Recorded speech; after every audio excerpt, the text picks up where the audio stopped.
اي والله ان الزمن قاسي وطبعه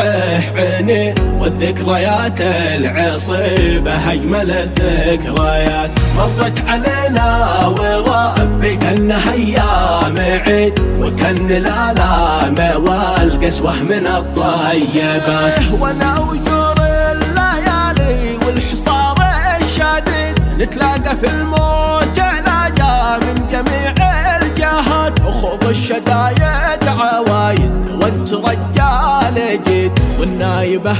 يا رفيق الحالة ترحب مياه ونعتبرها عوافي، لو بيت وقد وقد ما دام واحنا خلقنا نصنع المعجزات، الدهر يسجد تواضع في رحاب الشهيد، والعز في ذكره توالي.